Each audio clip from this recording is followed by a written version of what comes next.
Saya itu sebenarnya paling tidak ingin ngaji bareng Habib loh. Selain kalah nasab ya kalah ganteng. Ya tapi ditakdir mau apa? Mau apa? Ya sudah sami'na wa ata'na. Jadi saya saat ini tidak cari pahala benar, ini pahala tawadhu karena diundang ya.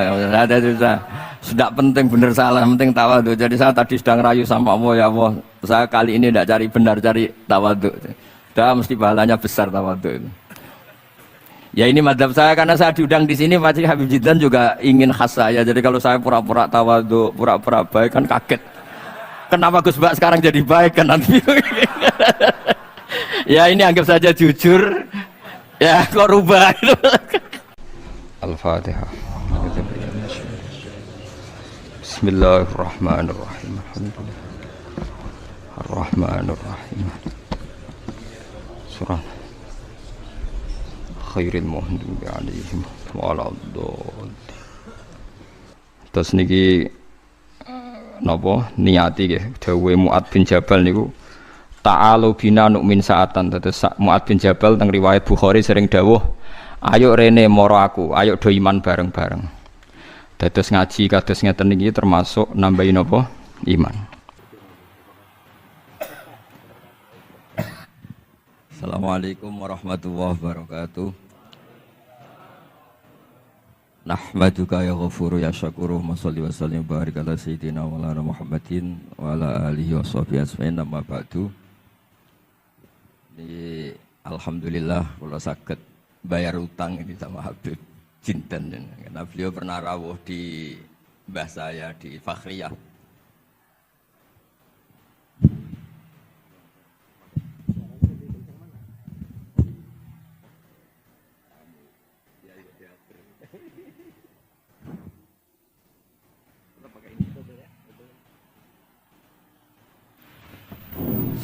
Cukup.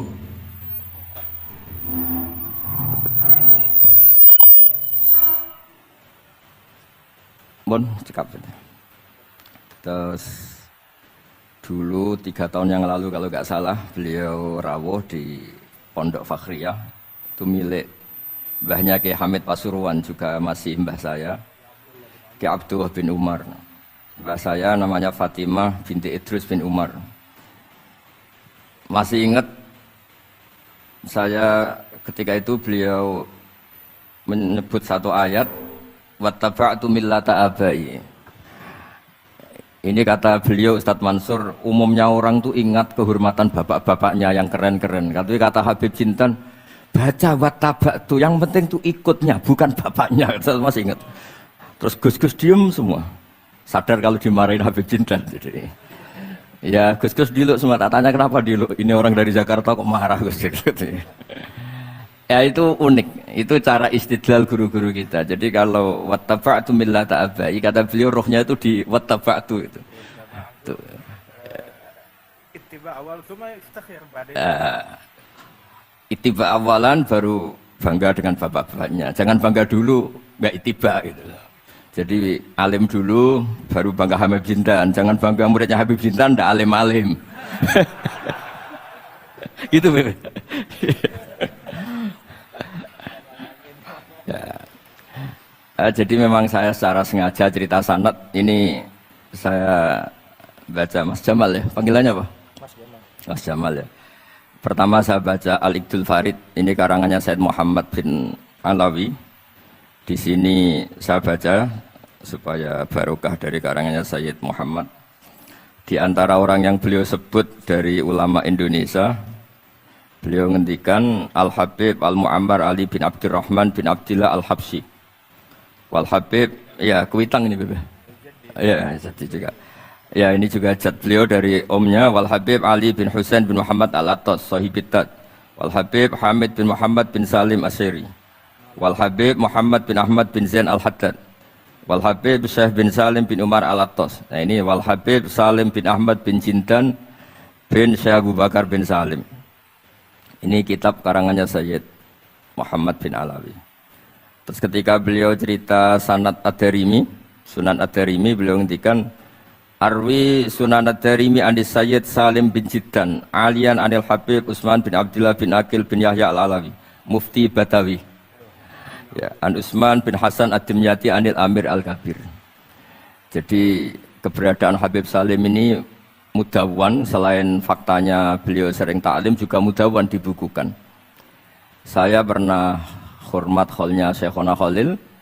Di situ di antara manaqibnya ditulis min ajalli ta'lamidihi Salim Al-Habib An-Nasib Salim Maula Jindan, Alu Jindan disebut di situ.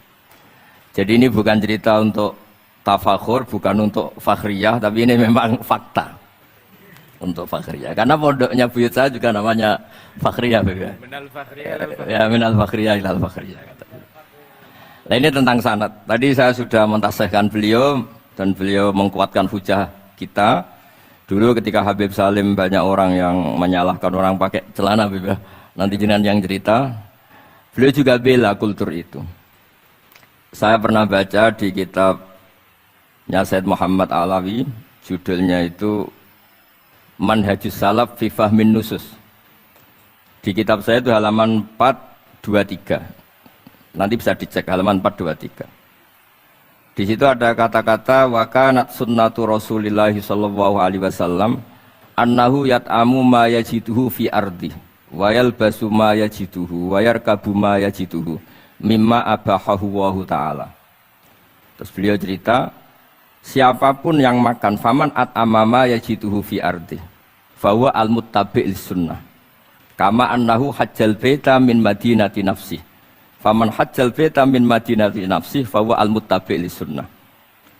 Jadi supaya perasaan orang Indonesia ketika berpakaian seperti ini, seperti saya, seperti teman-teman ini tetap tercantol, tetap terhubung oleh Rasulullah Shallallahu Alaihi Wasallam. Misalnya Nabi, karena beliau itu orang Madinah, tentu hajinya atau mikotnya dari Dzul Khulaifah. Karena kita orang Indonesia liwat Yalamlam ya harus liwat Yalamlam. Waqata Rasulullah li ahli Madinah Dzul Khulaifah, wa li ahli Syam al-Juhfah, wa li ahli Najdin Qarnan, wa li ahli Yaman Yalamlam. Jangan mentang-mentang ikut sunnah Nabi terus orang Yaman mikotnya dari Dzul Khulaifah, orang Sam juga dari Dzul Khulaifah. Semua itu harus min madinati nafsi. Sama seperti Rasulullah yat'amu ma yajiduhu fi ardi, kita juga nat'am ma najiduhu fi ardina. Sehingga jangan sampai umat Islam yang perilakunya keseharian ini sudah baik kemudian merasa tercerabut dari sunnah Rasulullah Shallallahu Alaihi Wasallam. Karena Nabi seperti mana kita ingin. Dan kita tahu ketika ada orang Arabi bilang Allahumma arhamni wa Muhammadan wala tarham ma'ana ahadan, ya Allah hanya saya dan Muhammad yang perlu engkau kasihani, yang lain jangan. Kata Nabi laqad tahajjarta wasi'an, rahmat Allah yang luas ini kamu persempit hanya karena mungkin kita orang Jawa, orang Indonesia. Makanya saya ini bangga ngaji sama Mbah Mun, beliau orang Jawa, saya ngaji juga hanya di Indonesia. Tapi guyonannya Mbah Mun dulu itu lucu. Wong koyok kon tuh kayak orang Jawa, kayak kamu tuh mesti ada yang alim. Karena Islam ini kafatal linnas. Makanya yang ahli nahwu itu Imam Sibawayh, padahal beliau Persia. Imam Ghazali juga bukan orang Arab, tapi alim hujatul Islam. Karena Allah ingin memaklumatkan bahwa agama ini kafatal linnas. Bukan milik orang Arab saja, bukan milik siapa saja, tapi kafatal linnas. Makanya kita harus bangga dengan tradisi para habaib. Ada Rauhah Bukhari. Bukhari itu kita tahu namanya itu Muhammad bin Ismail bin Ibrahim bin Mughirah. Setelah itu sudah namanya bin Bardasbah. Maula al-Ju'fi ini Bardasbah itu orang yang dulu diislamkan keluarga al-Ju'fi. Itu Mbah Mun kalau guyon itu Bardasbah cara Jawa mbok parmin mbok parlan. Tapi nyatanya dia putu alim alamah namanya Imam Bukhari. Artinya kita tentu sepakat, sangat-sangat sepakat, sangat menghormati orang-orang yang arfa'u minna nasaban kayak para habib. Tapi para habib juga mau ngakui kayak pakai Bukhari as-Sahihul Kutub ada kitab Bilal Bukhari. Sehingga memang nggak pernah ada masalah secara sanad, secara tradisi. Di kitabnya Said Muhammad ini ada sanad dari ulama India yang orangnya juga macam-macam dari marga macam-macam. Jadi saya mohon barokahnya sanad ini kemudian kita tahu apa sih sanad itu.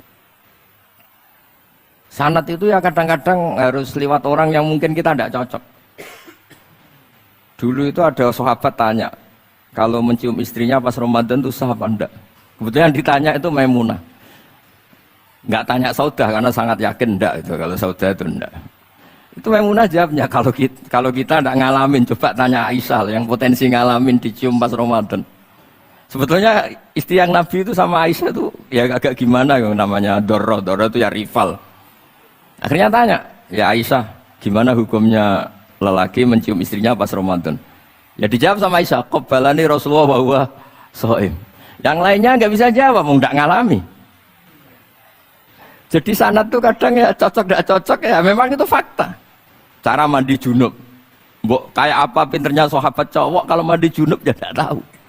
Akhirnya tanya sama Sayyidah Aisyah, sama Sayyidah Maimunah. Apapun dekatnya istri Rasulullah, kalau perang ya tidak tahu. Wong itu lelaki. Begitu juga afdhalus sahabah kayak Abu Bakar, kadang harus mendapatkan hadis dari orang-orang yang nyon sewu agak deso. Bahkan kadang maula kayak Sauban, kayak Rabi'ah bin Ka'ab. Orang-orang biasa sekali. Khodim dulu. Tapi ini kan barokahnya khodim itu tahu keseharian Rasulullah SAW di dalam. Misalnya Anas, apa kenangan kamu dengan Rasulullah? Kenangan saya itu saya khodam tu Rasulullah SAW asyra sinin. 10 tahun saya itu tidak pernah melakukan sesuatu ditanya Nabi 5 sonata. Walalise entaraktu 5 tarokta. Sehingga kalau saya pas baik itu ya gak berani tanya anak dalam saya, ngapain kamu? Ben sawangane pinter anut sunah Rasulullah SAW. Akhirnya can dalam kula nggih saenake beb gemreng ora tau ditakoki. Jadi hal-hal seperti ini itu keseharian yang harus kita suka. Di antaranya lagi, inna min khiyari ummati fi ma nabba'ani al-malul a'la. Kauman yathakuna jahron. Di antara nanti umat pilihanku adalah orang-orang kalau tertawa itu keras sekali. Kauman yathakuna jahron. Itu dulu juga padahal ada riwayat kasratud dhahki tumitul qalba. Banyak tertawa itu bisa mematikan hati. Tapi ini juga dilawan kalau banyak cemberut bisa frustasi. Sehingga di ilmu ini ceritakan nanti di tasnya Habib Jindan. Semoga nasinya bener, saya tamu pasti dihormati. Nggak penting bener ndak itu nggak penting. Yang penting tamu itu dihormati. Ya kebetulan saya ini tadi kan hormat mbah saya, masih mbah saya Mbah Mutamakin di Hajan. Terus pagi tadi hormat buka luar di Sunan Kudus. Jam 7 saya tadi di Kudus. Ya, akhirnya sama teman-teman difasilitasi, disuruh naik pesawat tadi jam 11 tadi. Tapi saya tidak capek karena memang saya senang cerita sanad. Tapi yang lucu-lucu saja, nanti yang serius jangan saya, yang lucu-lucu saja. Biar lucu sampean tuh tidak ngawur, tapi ada sanadnya. Ada seorang mufassir yang bilang ketika nafsiri wa annahu wa adhaka wa abka. Allah itu zat yang memberi kamu tertawa. Mbok kamu ingin susah, tidak akan tertawa. Tapi kalau Allah menghendaki ya tertawa aja. Ada orang miskin frustasi, maunya gak tertawa. Tahu-tahu jalan-jalan ngerti badut, ya akhirnya tertawa. Ya karena adhaka itu fi'lullah. Kalau Allah menghendaki mau apa? Karena adhaka itu fi'lullah. Gak bisa. Orang yang baru seneng kayak apa, gak ingin nangis. Tapi kalau Allah menghendaki wa abka, dinangiskan ya tetap menangis. Wa annahu adhaka wa abka. Karena kita ini semua adalah objek oleh kudrahnya Allah Subhanahu wa taala. Saya itu sebenarnya paling tidak ingin ngaji bareng Habib loh. Selain kalah nasab ya kalah ganteng. Ya tapi ditakdir mau apa? Ya sudah sami'na wa ata'na. Jadi saya saat ini tidak cari pahala benar, tapi pahala tawadhu karena diundang ya. Ada sudah penting benar salah, penting tawadhu. Jadi saya tadi sedang rayu sama Allah, ya Allah, saya kali ini tidak cari benar, cari tawadhu. Dah mesti pahalanya besar tawadhu itu. Jadi supaya Islam ini gampang ya. Saya pernah cerita ke kiai yang khusyuk. Kalau sholat lama sekali tak ceritain hadis. Nabi itu gak pernah menegur orang yang sholat cepat. Yang ada itu sanad negur sholat lama. Terus tak ceritain hadisnya Mu'ad, tertawa-tawa deh. Gus kamu itu raan kok masih punya dalil. Saya punya sanad. Ada nggak sanad Nabi negur orang yang baca surat pendek? Nggak ada. Yang ada itu yang baca surat panjang. Nanti bisa direvisi sama Habib Jitin kalau nggak cocok. Tapi ini yang rileks saja. Karena potongan Islam Jawa ini kalau tidak berat nggak akan kuat. Jadi ya sudah. Inna minkum munafirin katanya Nabi. Sholat yang terlalu lama itu munafir kata Nabi. Afattanun anta ya Mu'ad. Kamu bikin umat ini nggak nyaman karena kalau kamu jadi imam itu lama sekali. Ini alhamdulillah betul. Hadis ini harus kita hafal betul loh. Nah, supaya Islam ini meskipun pilihan-pilihan keseharian itu ada sanad itu saja kepentingan saya. Yat amu ma yajiduhu fi ardi wa yalbasu ma yajidu wa yarkabu ma yajidu. Saya sering beb di tahun desa-desa Gus anak kula tahnik cethaki Gus tapi mboten enten kurma sing nganggo degan ae. Lho Gus dari kiai-kiai ku kurma. Kurma itu halawiyat. Ya degan juga termasuk halawiyat. Ya sudah. Kalau kamu ingin sunnah Rasul, Nabi nggak pernah sholat di Indonesia. Berarti kalau kamu sholat ke Mekah dulu kata saya. Maksud saya supaya orang itu nyaman dengan Rasul. Ya itu hadir di semua sisi kehidupan kita. Kalau dalam istilah Sayyid Umar Hafid, Faruhu Muhammadin sallallahu alaihi wasallam awsa' wa asra'. Kalau kamu bisa tawassul dengan Nabi Ibrahim, Nabi Musa dan beliau-beliau bisa datang ketika Lailatul Mi'raj untuk hormat Rasulullah sallallahu alaihi wasallam di Baitul Maqdis, Faruhu Muhammadin awsa' wa asra' kata beliau. Jadi bisa datang di kapan saja di mana saja.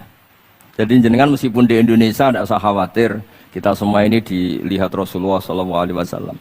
Dan cara lihat Nabi itu gampang. Tidak kayak kita. Kata Rasulullah, hayati khairun lakum wa mamati khairul lakum. Saya kalau masih hidup juga baik untuk kalian. Anda bisa cerita hadis dengan saya, sering bercengkrama. Dan ketika saya wafat, kata Nabi, saya sudah dekat sama Allah Ta'ala. Kalau melihat kamu baik, saya muji Allah.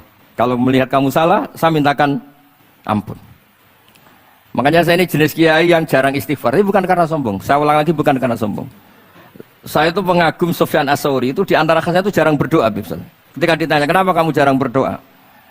Selagi saya ngajar, kata beliau ini, selagi saya ngajar, itu masuk hadis ala khulafa'i rahmatullah. Waman khulafa'u kaya Rasulullah alladhina yuhyuna ma amatahun nas min sunnati. Jadi kalau saya baca Bukhari, otomatis dapat doanya Nabi ala khulafa'i rahmatullah. Timbang kamu doakan nangis-nangis gak jelas mandinya, mendingan mulang gitu. Terus kedua, doa hamalatil arsy. Alladzina yahmiluna al-arsya wa man hawlahu yusabbihuna bihamdi rabbihim wa yu'minuna bihi wa yastaghfiruna. Kita semua sudah diistighfari sama malaikat hamalatul arsy. Rasulullah juga wastaghfir li dzambika walil mu'minina wal mu'minat. Fastighfaru Rasulillah qad kafana wa fawqal kifayah kata beliau. Artinya gini, kalau kangkang jarang istighfar jangan karena sombong, manfaatkan fasilitas ini. Jadi semua itu jangan sampai kita ada istighfar karena jafa, karena jafatul qalb, karena qaswatul qalb. Enak lah kalau ada fasilitas gitu, ada fasilitas. Itu kalau saya pidato di depan Gus-Gus. Kalau di depan Habib Mbak berani, di depan Gus-Gus. Itu ada yang setengah beling, setengah ada alim, ada yang alim. Terus yang beling-beling pesan sama saya, Gus tolong bela kami maksudnya. Ya kadang-kadang mubalek kan order pesenan itu. Terus tak bacain ayat walladzina amanu wattaba'athum dzurriyyatuhum biimanin alhaqna bihim dzurriyyatahum wama alasnahum min amalihim min syai'. Orang aba-abanya iman, anaknya iman itu nanti surganya disertakan mbahnya. Meskipun kelas amalnya ndak sama. Jadi mbah-mbahnya alim alama, anaknya yang ndak alim nanti surganya sama-sama yang alim. Kenapa sih kalau ada fasilitas nggak dipakai? Pakai aja nggak apa-apa kan? Yang alim yang komplain. Sudah kamu yang alim dihormati, dicucup, salami template, yang ikhlas saja, tidak usah protes kata saya gitu. Artinya saya inginlah keseharian kita yang awam, yang apa itu harus cari backupan hadis supaya semua keseharian kita itu ada apa? Sanad. Misalnya sampean kalau malam itu nggak bisa tidur. Tahajud ndak, witir ndak, ya mutolaah ndak. Tapi lihatlah itu sebagai tarkul ma'asi. Apa tarkul ma'asi? Alhamdulillah. Malam ini saya ndak zina, ndak maling, ndak dugem. Coba kalau kamu malam-malam di kamar, itu namanya apa? Ndak tahajud, ndak witir kan? Tapi kamu harus syukur karena itu tarku zina, tarku sarikoh, tarku kada wa kada. Supaya kamu tetap syukur sama Allah Ta'ala. Ithmamin mubahin ila wa yatahaqqaqu bihi tarku haramim ma. Setiap mubah yang kita lakukan pasti di saat itu ada haram yang kita tinggalkan. Makanya dulu banyak orang-orang soleh yang semalaman tuh guyon tok. Guyon sampai pagi. Bukan karena ingin urakan, enggak. Karena mengalahkan setan. Malam itu godaan mungkin ingin ngintip siapa itu masih kuat sekali. Ingin nonton siapa itu kuat sekali. Terus setan dilawan dengan guyon. Ternyata setelah guyon tuh asik, tahu-tahu pagi dan dutanya selesai. Oh itu setan bisa setruk melawan orang alim seperti ini. Karena nilainya tarkul masih. Meskipun dengan cara guyon, karena kalau yang cara wiridan itu calon wali, Beb. Kalau yang nggak calon wali, ya pokoknya tarkul maksiat. Maksud saya supaya harian kamu yang biasa-biasa saya ini menjadi luar biasa karena ada sanad. Ada apa? Ada sanad. Makanya dulu ulama-ulama itu kalau ngelawan setan itu pakai faroh, pakai seneng. Karena setan itu paling seneng kalau melihat orang mukmin susah. Kalau susah terus ngersulo, kalau ngersulo gugat kodok qadar. Disebut innaman najwa minasyaiton liyahzunal ladzina amanu. Jadi setan itu targetnya supaya orang mukmin itu resah. Kalau resah gugat. Pertama gugat orang tua. Ngapain sih jadi anaknya orang miskin? Jadi susah kita kan. Kalau yang nggak mulia ngapain jadiannya Parman? Kalau saya Habib kan langsung mulia. Kalau Gus kan langsung mulia. Gugat orang tua. Gugat sana, gugat sini. Tapi kalau kamu sudah seneng, wajah pesek, welek, keriting, sawana ngerakan. Kan nambah gugat siapa-siapa. Ya sudah yang kebaik kul bifadlillah birahmati fabidzalika falyafrahu. Jadi saya ingin semua itu senang bifadlillah birahmati yang rileks, yang saya ini kalau nuruti capek-capek. Tadi malam saya di Mbah Mutamakin, tadi pagi hormat Sunan Kudus. Terus tadi naik pesawat datang mandi langsung hormat. Kalau itu dihitung capek, capek. Tapi kalau dihitung senang ketemu Habib Jintan, ketemu jenengan. Kesempatan seperti ini enggak gampang. Ya sudah selesai. Makanya ini latihan ya, latihan terus. Saya ulang lagi apa latihan terus supaya Islam itu ada di semua sisi hidup kita. Tuh, saya pernah sering cerita di mana-mana itu. Ada wali itu istrinya cerewetnya bukan main. Wah itu semua muridnya sudah tak biayai kamu cerai, nanti tak ganti istri yang lebih baik lebih. Nggak mau cerai alasannya apa? Ini wanita bahaya sekali. Kalau sampai dinikah orang lain, kasihan orang lain dapat musibahnya. Biar saya aja yang ngalami kata-kata wali itu. Jadi dia ada ingin, makanya ada juga kiai di santri buling di rumah teh. Santri ini nak pindah pondok, ngerusak pondok uang, mendingan pondok kuai. Jadi dia handle. Terus sekarang apa? Dia handle daripada ngerusak pondok orang lain, mendingan pondok saya. Jadi cerita-cerita seperti ini harus kita kaji, supaya semuanya itu pakai sanad ilmu. Sama lihat di kitab Ihya ini, ada bab-bab di Ajaibul Qalb. Apa di bab apa Ajaibul? Di situ kayak apa Imam Ghazali memerankan orang-orang pilihan Allah yang menjadi gampang melihat keseharian. Misalnya gini, misalnya Islam zaman akhir kan katanya tantangannya banyak. Coba kalau baca ayat wa ya'ballahu illa yutimma nurah wallahu mutimmu nurih. Agama ini milik Allah, diurus oleh Allah Ta'ala. Islam ke Indonesia itu enggak ditunggoni Nabi. Nabi sudah intaqala ila rafiqil a'la. Kadang di kampung-kampung di Islam nomodin. Ya jalan karena ini agama Allah. Kita ditinggal-tinggal orang yang lebih baik ketimbang kita. Islam kita tunggui. Ya jalan, memang ini agama Allah yang ngurus Allah. Kamu tidak usah khawatir. Jadi senang kita bukan karena dablek, karena yakin jaminan Allah Subhanahu wa Ta'ala.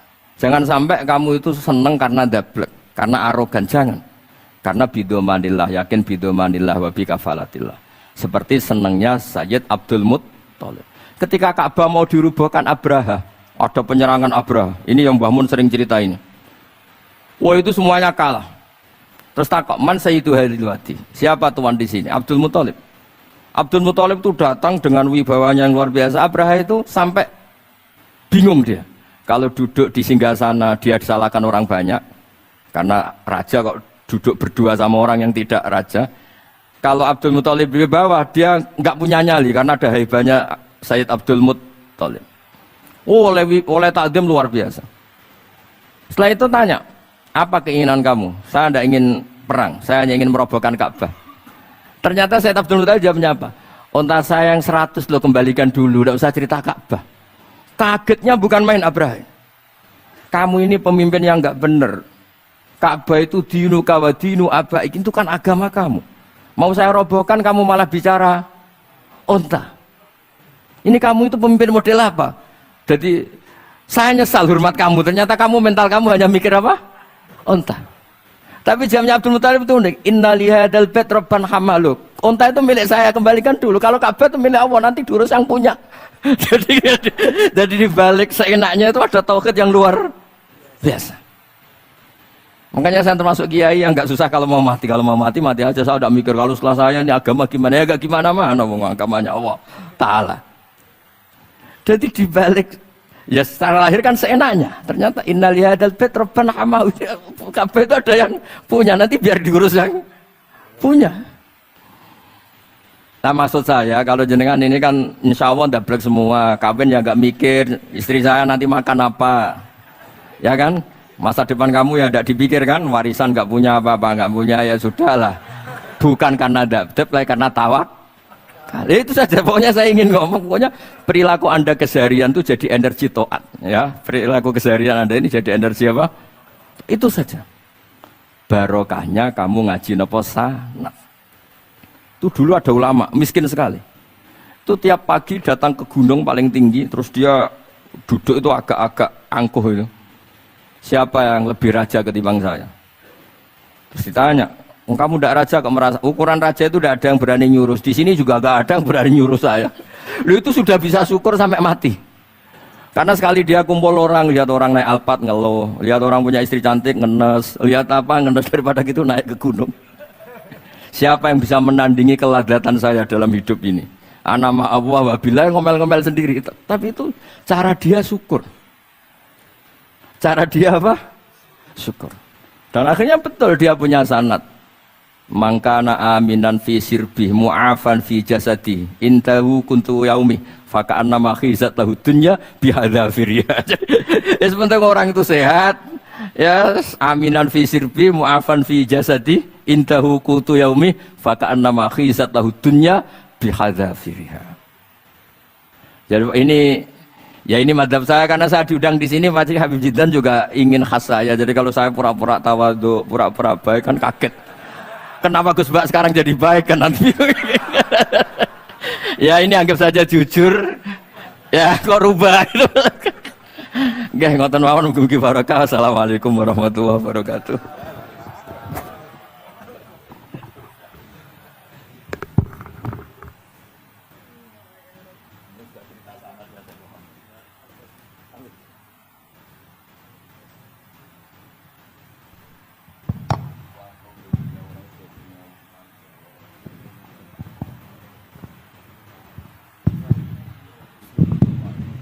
Alhamdulillah, tadi sudah kita dengarkan dari Gus Baha yang tetap memelihara orisinalitasnya.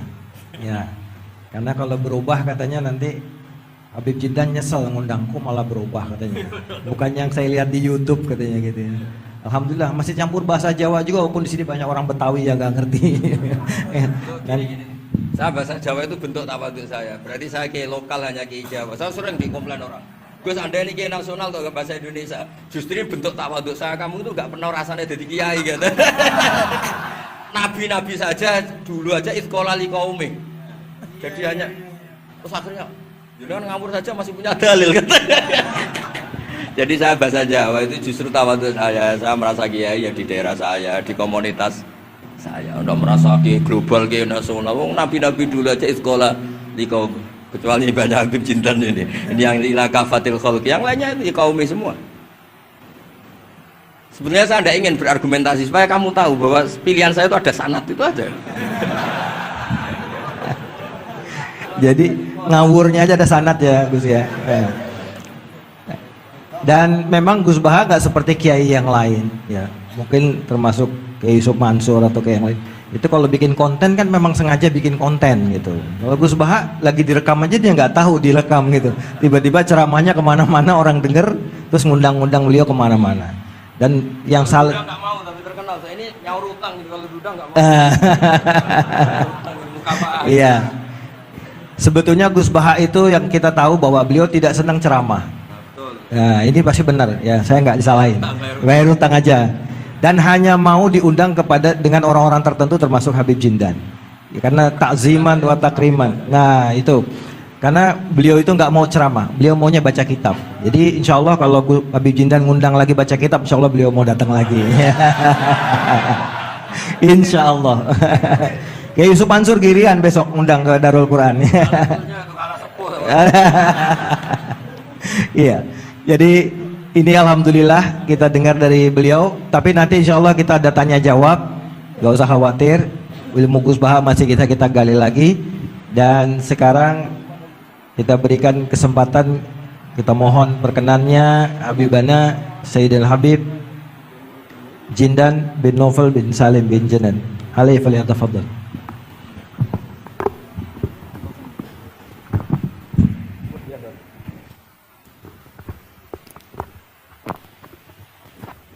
Assalamualaikum warahmatullahi wabarakatuh.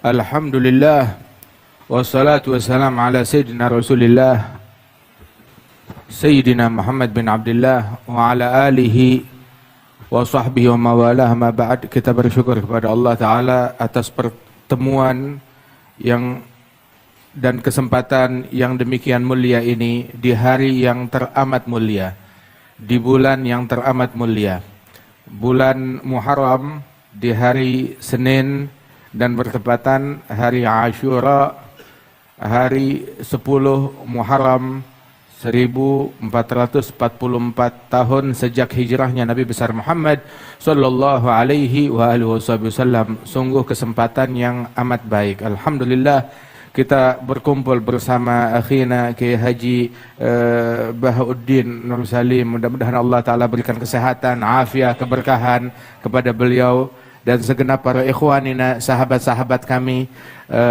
Kiai Haji Yusuf Mansur, kemudian juga Sayyid Al-Habib Saleh bin Ali Al-Attas, wal ikhwan wal ahbab, dan Al-Habib Alwi di sini, dan juga teman-teman lainnya semuanya. Ada Kiai Khairullah Ramli, Kiai Jamil, Masya Allah, semua yang hadir di sini. InsyaAllah Allah Ta'ala jadikan jam'ana hadha jam'an marhuma, tafarrugana min ba'di tafarrugan ma'asuma, wa la yaj'al fina wa la minna wa la ma'ana syaqiyan wa la mahruma.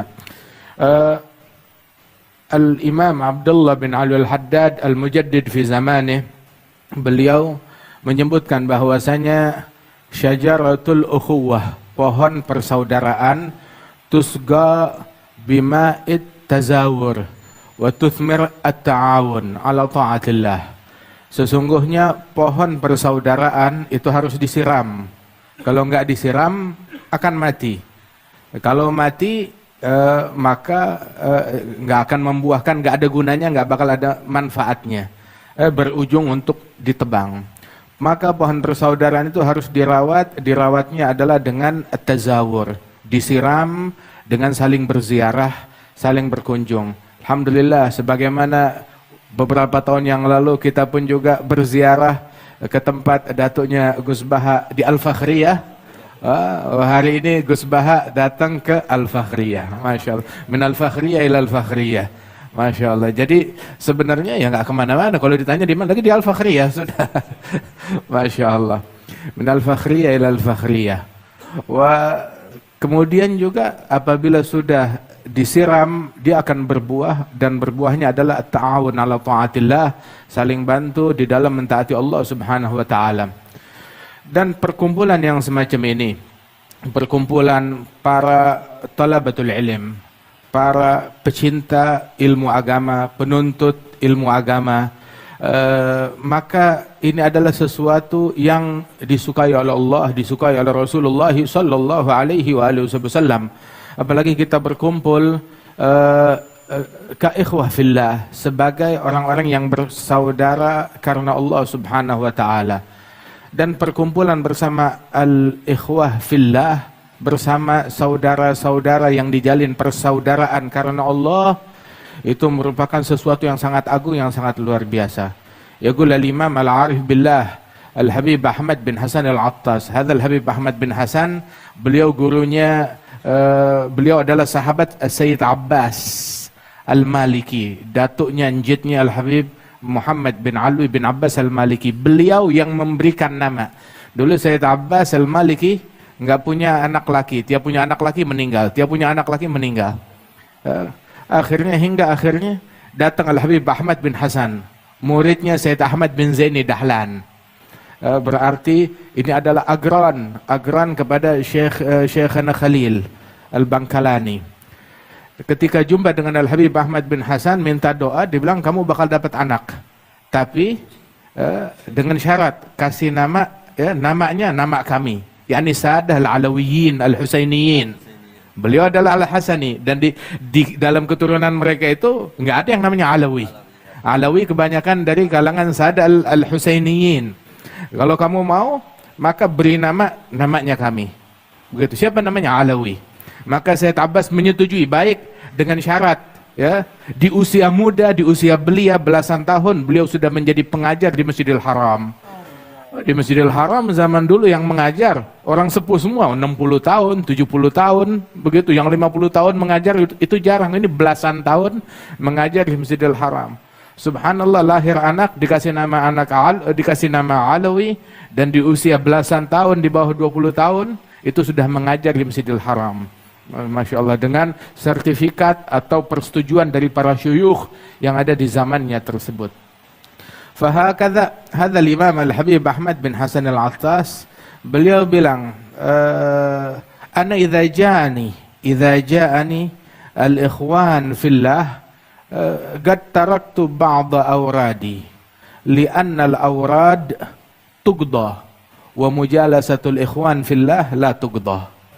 Saya kalau jumpa dengan atau kedatangan orang-orang yang saya cintai karena Allah, majalisus salihin, kumpul dengan para ulama wal salihin, maka terkadang itu mengambil daripada waktu wirid, waktu zikir dan kebiasaan rutinan amalan wirid saya.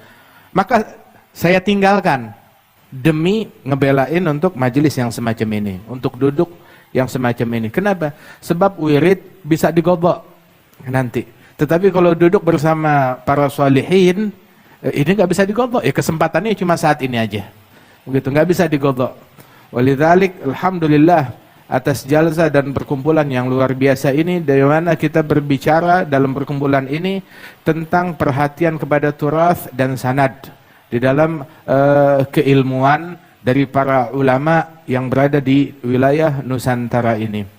Apabila banyak sekarang ini para muslimin, para penuntut ilmu di Indonesia, mereka menimba ilmu, menuntut ilmu ke luar negeri, ke Timur Tengah, kebanyakan di antara mereka, maka di dalam kurun waktu beberapa tahun yang lalu, sekitar 50 atau 80 tahun yang lalu sampai ke atas, justru saya tidak bilang para awam dari masyarakat Timur Tengah, tidak, tetapi para ulama Timur Tengah datang ke Indonesia untuk belajar dan berguru kepada para ulama yang ada di Indonesia. Subhanallah. Kalau kita istilahnya, para santri kita pergi belajar ke Timur Tengah untuk mengambil sanad, belajar dan berguru. Tapi di masa-masa keemasan ilmu di Indonesia, para ulama dari Timur Tengah, banyak di antara mereka ketika datang ke Indonesia dan berguru kepada para ulama yang ada di Indonesia. Bukan satu, bukan dua, bukan tiga, demikian banyak. Faminal mutaakhirin, di antara para ulama al-mutaakhirin yang demikian adalah Al-Imam Al-Arif Billah, Al-Allamah, Ad-Da'i, Al-Kabir, Al-Habib Ahmad Mashhur bin Taha, Al-Habib Ahmad Mashhur bin Taha Al-Haddad. Ada Al-Habib Ahmad Mashhur bin Taha Al-Haddad, beliau adalah rekan atau agran Sayyid Ali bin Abbas Al-Maliki, guru Sayyid Muhammad bin Ali bin Abbas Al-Maliki. Beliau adalah agran Al-Habib Abdul Qadir bin Ahmad, agran Al-Jad Salim Al-Jad Muhammad. Beliau datang ke bumi Indonesia ini di masa itu untuk berguru kepada para ulamanya. Di antaranya adalah Al-Imam An-Nagib Sadah, An-Nagib Lisadah Al-Alawiyah, Al-Imam Alawi bin Muhammad bin Tahir Al-Haddad, yang dikubur di mana namanya, di Bogor. Yang ayahnya juga dikubur di Tegal, Al-Habib Muhammad bin Tahir Al-Haddad. Beliau datang ke Indonesia berguru kepada Al-Habib Muhammad bin Al-Habib Ali bin Muhammad bin Tahir. Ada Al-Habib Ahmad Mashhur. Zakar Syekhana Al-Habib Umar, kalau Imam Ahmad Masyhur bin Taha Al-Haddad ini beliau aktif giat berdakwah, terutama di wilayah Afrika. Orang masuk Islam di tangan beliau. Itu kadang di majelis beliau itu masuk ke pedalaman, kemudian sudah beliau membaca maulid di sana. Baru mulai baca maulid itu di satu kampung, orang-orang kampung mulai datang berkumpul. Dan mereka, kebanyakan dari mereka belum kenal Islam. Datang hadir di situ, di majelis tersebut, di majelis maulid itu, orang yang datang masuk Islam di tangan beliau. Bukan satu, bukan dua, hampir semua yang datang masuk ke dalam agama Islam. Dan tiap yang masuk Islam, beliau berikan pakaian. Loh kenapa? Sebab datangnya nggak berpakaian, telanjang. Di Afrika. Artinya berpakaiannya masih sangat terbuka. Tiap yang datang diberikan pakaian dan masuk ke dalam agama Islam. Sehingga di hidupnya beliau, di masa hidupnya, masuk Islam di tangannya itu hampir 200.000 orang. Di masa ketika saat beliau meninggal dunia di akhir hayatnya, yang masuk Islam di tangan beliau atau di tangan muridnya 200.000 orang. Habbah idza barakal maula tulagi hubub. Ditelusuri sanadnya, nggak taunya ngajinya di Indonesia juga.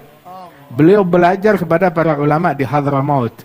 Kemudian juga belajar kepada para ulama di Indonesia, termasuk kepada kakek kami Al-Jad Al-Habib Ali bin Abdurrahman Al-Habsyi, Kuitang. Al-Habib Ali bin Muhammad bin Tahir Al-Haddad. Bahkan dulu itu ada seorang ulama besar, Al-Imam Al-Habib Abdullah bin Muhsin Al-Attas. Al-Habib Abdullah bin Muhsin Al-Attas kelahiran Hadramaut. Di Hadramaut berguru kepada Al-Habib Abi Bakar bin Abdullah bin Talib, Al-Habib Saleh bin Abdullah. Kemudian berguru juga kepada Al-Habib Ali bin Muhammad Al-Habsyi. Berguru kepada Al-Habib Ahmad bin Hasan Al-Attas. Berguru kepada para ulama, wali-wali besar. Dari murid-muridnya Sayyid Ahmad bin Zaini Dahlan. Kemudian datang ke Indonesia. Beliau datang berguru kepada ulama yang ada di Indonesia. Di antaranya adalah Imam Ahmad bin Muhammad bin Hamzah Al-Attas yang di Indonesia. Beliau punya majelis zawiyah musalla di Pekojan sana. Dulu tinggal di Semarang dan Pekalongan. Masya Allah, hingga akhirnya beliau kembali ke Jakarta, kemudian tinggal di Bogor dan wafat dikubur di sana. Termasuk Al-Imam Al-Habib Alwi bin Muhammad bin Tahir Al-Haddad yang kita sebutkan ini. Ketika beliau datang ke Indonesia ini, beliau berguru kepada para ulama yang ada di Indonesia, yang saat itu imamnya adalah Al-Habib Muhammad bin Idrus Al-Habsyi. Al-Habib Muhammad bin Idrus Al-Habsyi yang dikuburkan di Surabaya di Ampel.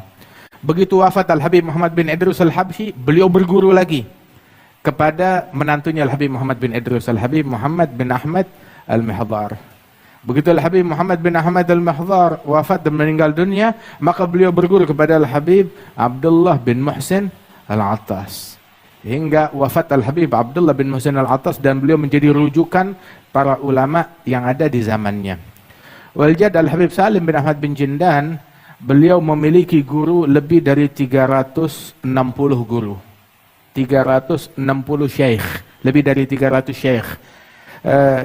Disebutkan oleh kakek dari guru kami, Al-Habib Salim bin Hafidh. Itu Al-Habib Umar bin Muhammad bin Salim bin Hafidh. Ada Al-Habib Salim bin Hafidh, kakeknya Habib Umar, guru besar. Dan beliau juga adalah kakeknya Al-Habib Ali Masyhur, Syekhana. Dan Habib Masyhur berjumpa dengan Habib Salim bin Hafidh dan berguru kepada beliau. Dalam Minhatul Ilah, Al-Habib Salim bin Hafidh menyebutkan para masyayikhnya, para guru-gurunya, dan sanad beliau kepada para guru-guru tersebut. Ada ratusan di situ. Kemudian menyebutkan satu sosok dari ulama Indonesia. Di antaranya adalah ada beberapa sosok, di antaranya Al-Jad Al-Habib Salim bin Ahmad bin Jindan. Kalau dari segi usia, Al-Habib Salim bin Ahmad bin Jindan dengan Al-Habib Salim bin Hafidh itu beda jauh, umurnya beda. Lebih dari 10 tahun atau 15 tahun, usianya itu terpaut sangat jauh. Tapi Al-Habib Salim bin Hafidh itu ma'ruf, dikenal tawadhu'nya sangat luar biasa. Sehingga ketika melihat keilmuan seseorang, beliau nggak segan-segan, walaupun usianya lebih muda, untuk minta ijazah dan berguru kepada, mengambil sanad kepada ulama tersebut. Dan ini juga disebutkan Al-Imam Tahir bin Husain bin Tahir. Beliau bersaudara dengan Al-Imam Abdullah bin Husain bin Tahir. Tahir bin Husain wa Abdullah bin Husain. Al-Imam Tahir bin Husain seorang ulama besar, wali besar, guru daripada mufti Betawi Sayyid Uthman bin Abdullah bin Yahya. Al-Habib Abdullah bin Umar bin Yahya ketika beliau datang ke Makkah Al-Mukarramah bertemu dengan ulama Haramain, ditanya tentang keadaan pamannya. Siapa pamannya? Paman beliau adalah Abdullah bin Husain dan Tahir bin Husain. Habib Abdullah bin Umar bin Yahya pernah datang ke Indonesia, membangun banyak masjid di Indonesia. Dakwah puluhan ribu orang masuk Islam di tangan beliau di Indonesia. Dan hingga keadaan beliau itu membuat resah para penjajah. Sehingga para penjajah itu mengintimidasi beliau dan bahkan menyihir beliau, menyantet beliau, mengguna-guna beliau. Akan tetapi subhanallah, beliau sembuh, sehat begitu, dan tidak terpengaruh apapun daripada fisiknya, kecuali beliau nggak bisa makan apa-apa, cuma bisa makannya susu. Jadi cuma minum susu. Dan di antara sifat wara'nya beliau, sampai beliau itu punya sapi betina begitu, yang dia perhatikan makanannya harus halal, minumannya harus halal. Nah, susunya dia ngambil dari situ. Jadi kemana pergi dakwah ke pelosok, dia bawa sapinya itu. Dikenal sahibul bagarah. Sahibul bagarah Al-Imam Abdullah bin Umar bin Yahya. Hadal Habib Abdullah bin Umar bin Yahya Imam Al-Alawiyin. Beliau ini waktu datang ke Mekah, ke Haramain Syarifain, itu beliau ditanya oleh para ulama yang ada di sana. Ditanya oleh para ulama yang ada di sana, an khalihi Tahir bin Husain wa an khalihi Abdullah bin Husain bin Tahir. Maka dijawab oleh Imam Abdullah bin Umar bin Yahya, amma khali Tahir bin Husain bin Tahir ijtama'at fihi syurut al-imamah al-uzma. Terpadukan pada diri pamanku Tahir bin Husain persyaratan untuk menjadi Amirul Mukminin. Sempurna. Untuk persyaratan untuk menjadi Amirul Mukminin, dan itu nggak gampang. Paling nggak harus menjadi mujtahid mutlak. Wahakadha, dengan segala kesempurnaan yang dimiliki oleh Tahir bin Husain bin Tahir. Wa amma khali Abdullah bin Husain bin Tahir, adapun pamanku Abdullah bin Husain bin Tahir, takhalla 'anil muhlikat wa tahalla bil munjiyat wa wasfuh ihya wa ziyadah. Beliau telah mengobati dirinya, mensucikan diri dari al-muhlikat. Ihya Ulumuddin ada rubu' muhlikat. Itu beliau sudah selamat dari rubu'ul muhlikat tersebut. Wa tahalla bil munjiyat, semua munjiyat yang ada dalam Ihya itu beliau sudah amalkan dan praktekkan. Dan sifat beliau apa yang ada di dalam kitab Ihya dan lebih lagi. Ihya wa ziyadah. Hadza Abdullah bin Husain bin Tahir. Nah, hadza al-Imam Tahir bin Husain, kakaknya al-Imam Abdullah bin Husain bin Tahir. Hadza al-Imam Tahir bin Husain setiap kali berjumpa dengan ulama, mau itu lebih tua ataupun lebih muda ataupun satu level, dia jumpa dengan ulama, maka dia bersimpuh di hadapan ulama tersebut, dia ambil kitab begitu, mengambil berkah. Biarin saya mengambil sanad, mengaji, membaca satu kitab di hadapan ulama tersebut. Subhanallah. Al-Imam Abdullah bin Al-Haddad beliau bilang, saya tidak mendengar satu ulama pun di lembah Hadramaut, melainkan saya datang kepada beliau untuk mengambil, menimba ilmu kepada para ulama tersebut. Dan tidak ada satu kitab ilmu yang ada di Hadramaut, melainkan saya pernah mengkajinya atau dibacakan di hadapan saya. Minimal satu kali. Biasanya berkali-kali dibacakan di hadapan beliau radhiyallahu anhu ardah.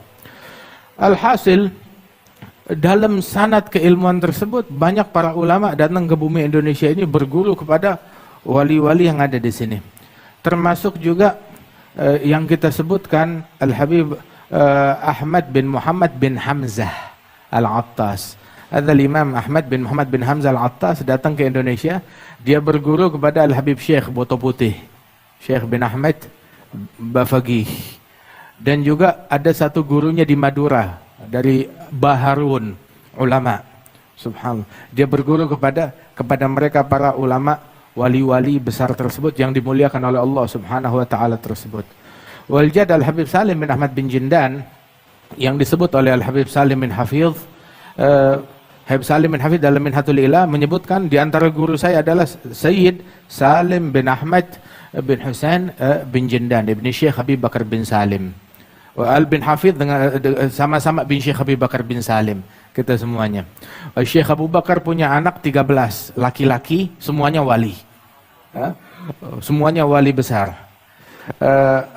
Itu di antara putranya Imam Umar Mihdar Ibni Syekh Habib Bakar bin Salim yang mengatakan la arda wa adna talamidhati mithal Abi Yazid Al-Bustami. Al-Imam Syekh Umar Mihdar Ibni Syekh Habib Bakar bin Salim, beliau bilang, saya tidak rela, tidak ridha murid saya yang paling rendah kalau kewaliannya seperti Abu Yazid Al-Bustami. Minimal harus lebih daripada Abu Yazid Al-Bustami. Datuk beliau Syekh Habib Bakar bin Salim bin Abdullah bin Abdurrahman bin Abdullah Ibn al-Imam Abdurrahman As-Saggaf yang hidup 700 tahun yang lalu. Syekh Habib Bakar 450 tahun yang lalu wafatnya beliau. Ada Imam Abdurrahman As-Saggaf, itu beliau punya anak laki 13, semuanya wali. Itu Syawah bilang mithlal Junaid asgharhum, anak yang 13 yang kewaliannya paling kecil, paling rendah itu sekali berimam Junaid. Subhanallah, radhiyallahu anhum wa ardhahum. Mereka punya anak 13, semuanya jadi wali. Kita sekarang hatta yang satu, yang dua, ayo kita rawat, kita didik dengan benar. Al-Walid Al-Habib Naufal, itu beliau dapat dari ayahnya Al-Jad Al-Habib Salim bin Jindan. Beliau selalu menasehati, didik anakmu, ajarkan mereka berguru kepada ulama yang bersanad tentu saja. Sehingga kalau mereka benar menjadi ulama, maka walaupun kamu bukan orang alim, tetapi kamu menjadi bapaknya ulama. Masya Allah, menjadi bapaknya ulama. Subhanallah, alhamdulillah. Ini anugerah dari Allah Subhanahu wa taala buat mereka yang mendidik anak-anaknya hingga menjadi para ulama. Dan di situ Al-Habib Salim bin Hafidh menyebutkan bahwasanya Sayyid Salim saya berjumpa ketika mengajar kitab Luma di Masjid Tanah Abang Al-Ma'mur. Artinya di masjid kajian umum, kitabnya kitab Luma. Usul fikih, Masya Allah. Haqi Syirazi, Abu Ishaq Syirazi, sahib Muhadzab Tanbih Luma. Dan dulu menjadi kajian umum di masjid, diajarkannya pengajian umum kitab Luma di Masjid Al-Ma'mur Tanah Abang, masjid tua di situ. Subhanallah. Kemudian saya mendengar ceramahnya, nasihatnya, dan meminta ijazah kepada Al-Jad Al-Habib Salim bin Jindan, dan juga Al-Jad Al-Habib Salim meminta ijazah kepada Al-Habib Salim bin Hafidh. Kemudian Al-Jad Salim menyebutkan di antara para guru-gurunya, banyak di antara para kiai-kiai besar yang ada di bumi Indonesia ini. Umin ajallihim, di antara yang paling agung, yang paling mulia di antara mereka adalah Syekh Muhammad Khalil Al-Bangkalani, yang beliau pun juga di dalam hadis musalsal biyaumi Ashura, hadis musal yang nanti insyaallah akan kita bacakan, itu pun juga beliau merujuk sanadnya kepada Syekh Khalil Al-Bangkalani ini, Syekh Maulana Khalil Al-Bangkalani radhiyallahu anhum wa ardhahum. Kemudian juga beliau berguru kepada banyak para ulama yang ada di Indonesia ini dan menghidupkan daripada sanad keilmuan tersebut. Dan uniknya,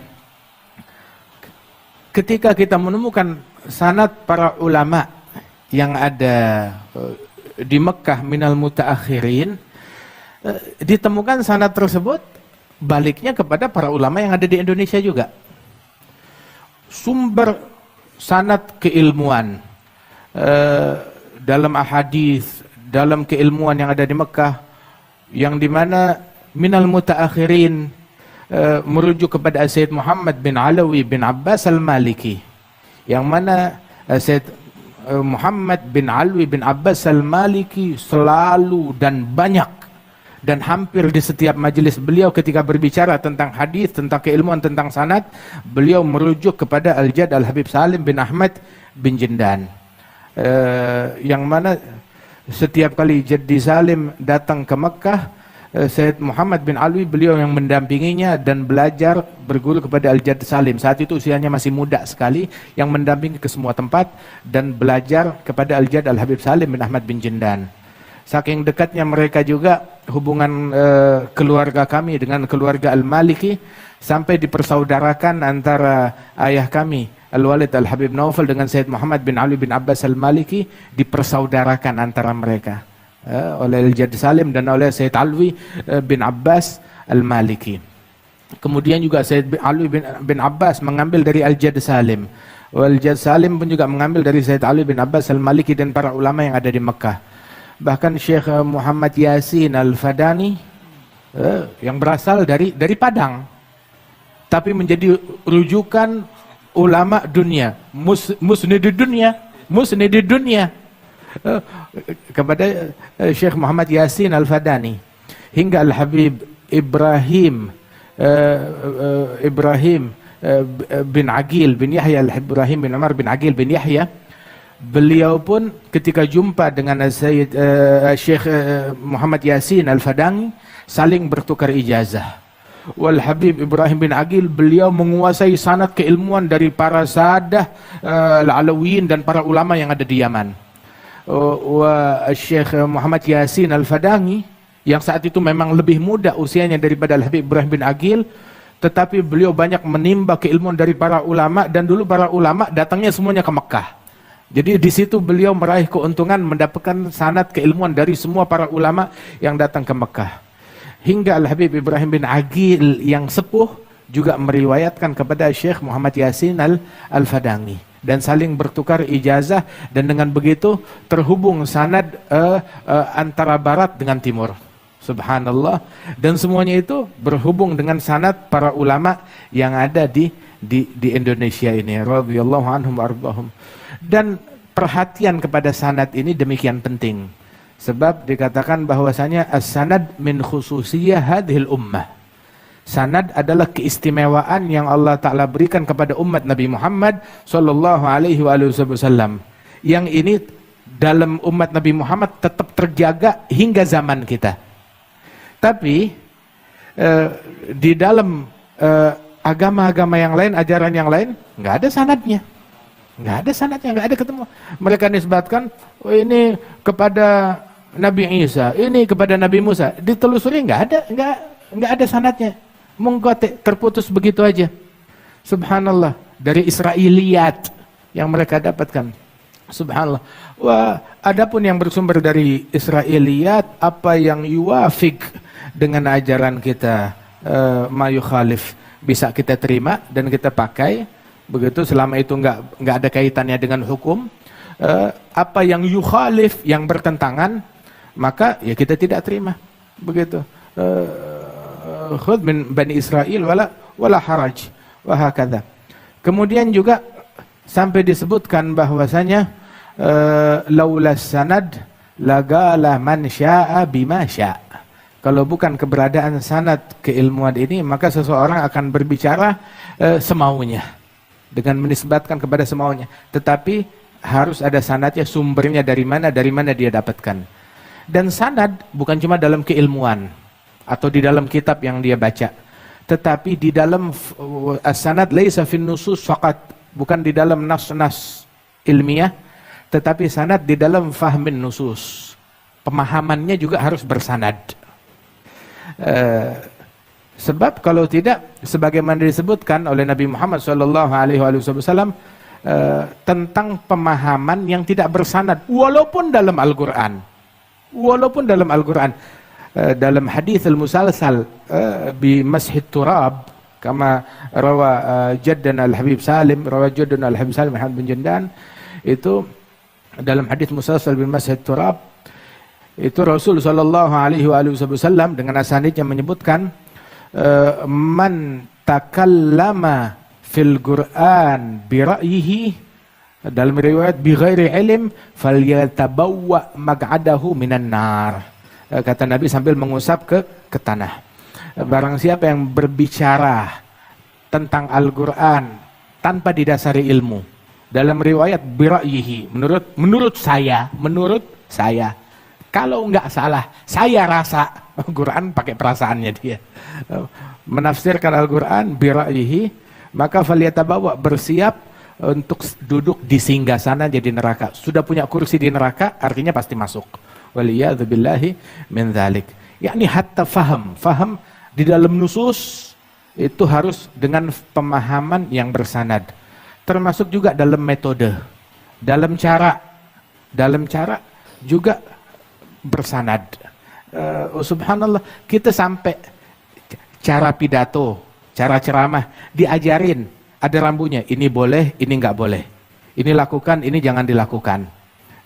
Dan bimbingan ini kita dapat dari walidina, ayah kami Al-Habib Naufal bin Salim bin Jindan. Sebagian beliau dapat dari ayahnya, Khatib Indonesia Al-Jad Al-Habib Salim bin Jindan. Sebagaimana beliau dapat dari ayahnya, dari guru-gurunya, begitu sampai kepada Rasul sallallahu alaihi wasallam. Taujihat. Sebagaimana ini juga kita dapat dari Syekhana Al-Habib Umar bin Muhammad bin Salim bin Hafidh. Ada rambunya. Ini boleh, ini nggak boleh. Begitu. Ini boleh diucapkan, ini nggak boleh diucapkan. Jangan sebut nama individu tertentu yang bertentangan, jangan sebut namanya. Jangan sebut nama kelompoknya. Kenapa? Sebab hadzal uslub yunaffir. Orang tidak membuat orang menjadi balik, justru membuat dia makin ogah balik, makin enggan untuk kembali. Subhanallah. Ada hikmah di dalam metode dan cara, sampai cara yang sedetail itu pun juga diajarkan kepada murid. Ini salah satu numudaj, salah satu contoh dari apa yang mereka ajarkan di dalam metode, di dalam akhlak, di dalam perangai, di dalam apapun yang mereka lakukan itu semuanya bersanad. Musalsalatun anhum asanidu akhdhihim ila khairi mahmudin wa ashrafi hammadi. Abun yatalagga an abihi wa hakadha fayalaka min aba kiramin wa ajdadi.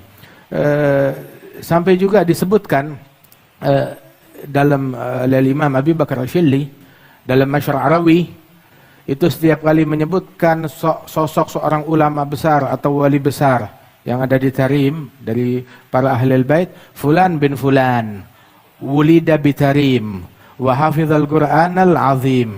Gara'a muhadzaba wa tanbih wa ta'addaba bi abih. Subhanallah, ta'addaba bi abih. Artinya mereka mustawahum di dalam keilmuan sangat luar biasa. Jadi kita kalau mau bicara tentang mereka yang kita kenal, para wali songo tersebut, yang mana mereka ini dalam sanad keilmuan mereka itu, sanad keilmuan mereka sesuai seperti nasabnya mereka. Subhanallah. Mereka punya sanad keilmuan dari jalur yang banyak berbeda-beda, tetapi juga nasab mereka juga sanad.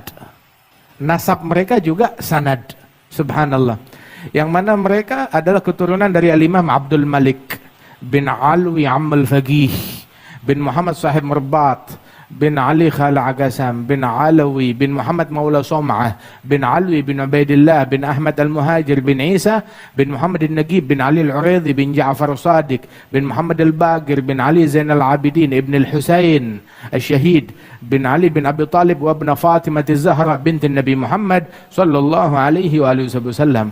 Jadi nasabnya mereka itu juga sanad juga, radhiyallahu anhum wa ardahum. Nah, mereka ini pun juga di dalam keilmuannya, dalam sanadnya ta'addaba bi abi. Dan mereka yang dikenal wali songo tersebut bukan cuma sekedar wali terus sudah, enggak. Tapi mereka wali, mereka alim, mereka wari', mereka zahid, mereka tegi, subhanallah, di setiap mata rantainya. Begitu, setiap individu dari mereka, wali juga, ulama juga, mufti juga, da'i juga, zahid, wari', sadiq, wa hakadha, radhiyallahu anhum wa ardahum.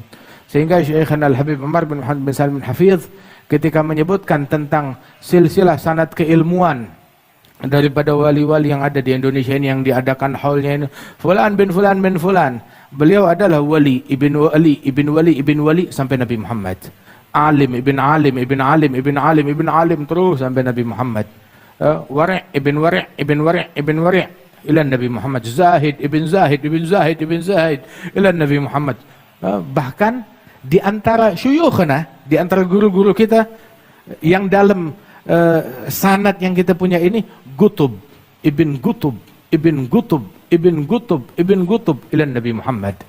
من جملة هذا شيخنا الحبيب عبد القادر bin Ahmad bin Abdurrahman As-Segaf, yang sanadnya itu Al-Qutbiyah, bahkan di dalam nasabnya beliau dan di dalam sanad keilmuannya beliau radhiyallahu anhum wa ardahum ajma'in.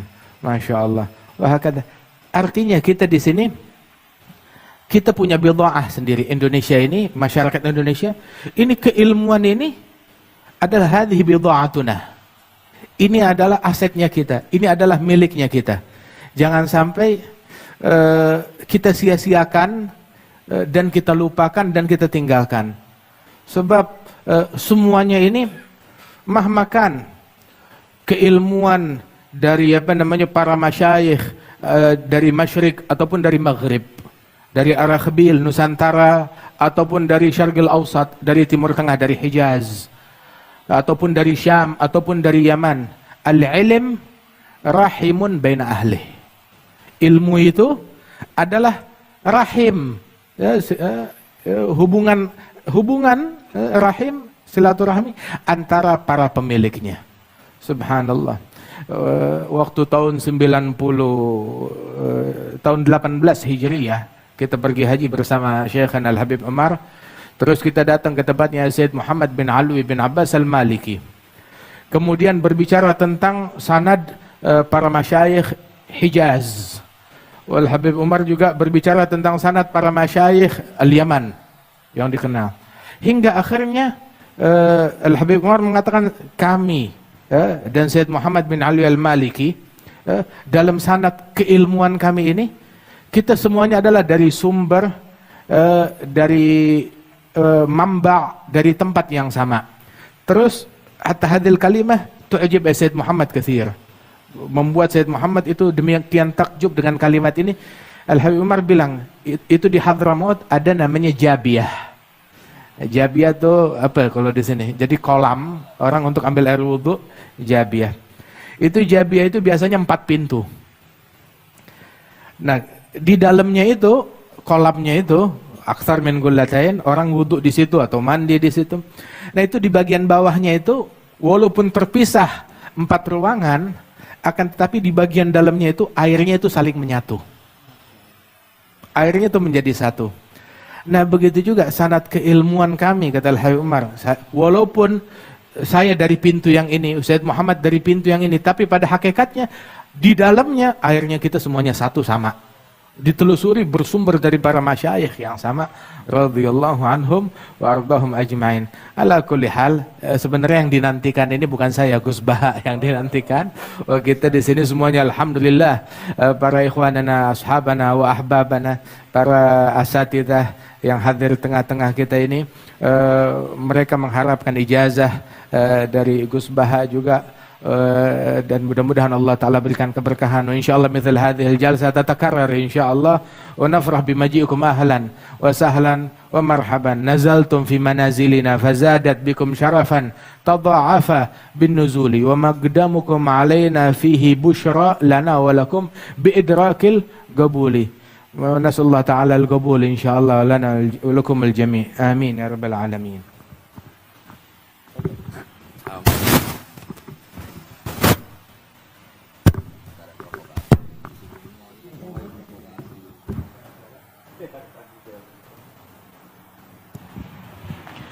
Alhamdulillah, ternyata yang kita dapat dari Habib Jindan sangat banyak sekali, sampai saya nggak bisa nyatet gitu saking banyaknya. Tapi memang nama-nama sadah ini memang pendek-pendek, Ahmad, Abdullah. Jadi kalau saya mencoba ngulangin lagi pasti salah, gitu. Kalau Habib Jindan sudah di luar kepala. Intinya adalah beliau menyimpulkan, dan ini poin yang sangat penting bagi kita, bahwa sanad keilmuan ulama Nusantara itu kalau bahasa anak sekarang bukan sanad kaleng-kaleng. Ya. Artinya sanad yang luar biasa. Sampai kata beliau tadi di masa keemasannya, yaitu di abad mungkin 2-3 abad yang lalu, itu banyak ulama dari Timur Tengah yang justru istifadah mengambil ijazah kepada ulama-ulama Nusantara.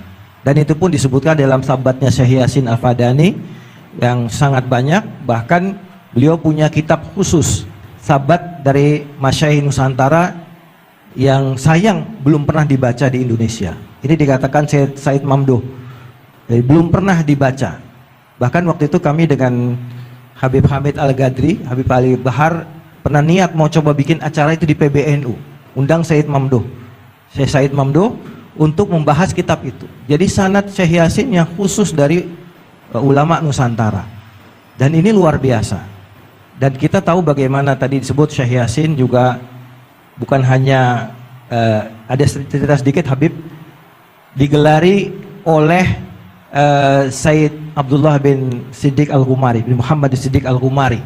Pada saat tinggal di tempatnya Syekh Yasin 2 minggu, kemudian mereka saling yang disebut dengan tukar sanad. Itu apa istilahnya Gus kalau dalam bahasa ini? Saling tukar sanad, Habib, apa istilahnya itu?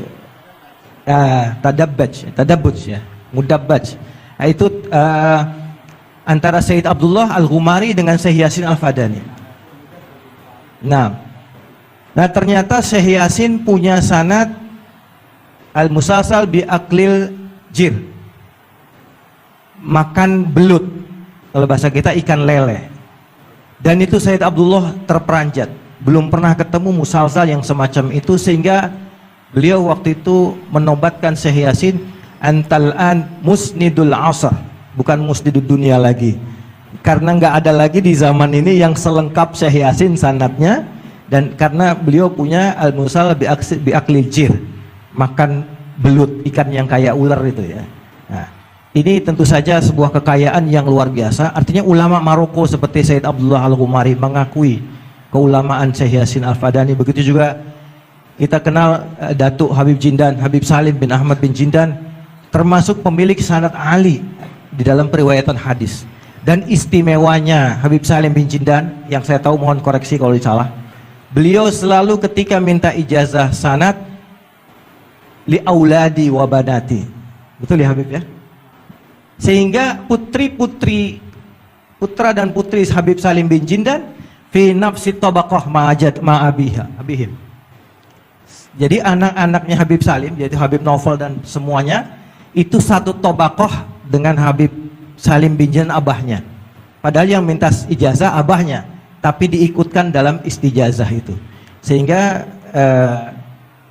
bibi beliau Syarifah yang kemarin meninggal, Sakinah yang baru meninggal, Fatimah yang baru meninggal, Sakinah yang masih hidup, putri dari Habib Salim bin Jindan di daerah Otista ya, baru meninggal kemarin. Itu memiliki sanad yang selevel dengan Habib Salim Jindan yang sangat ali. Sehingga banyak ulama yang datang. Ketika kami datang ke rumah beliau, alhamdulillah kami udah istijazah juga Habib. Itu yang datang ke situ bukan main-main. Termasuk masyayikh dari Maroko, dari Maghrib, dari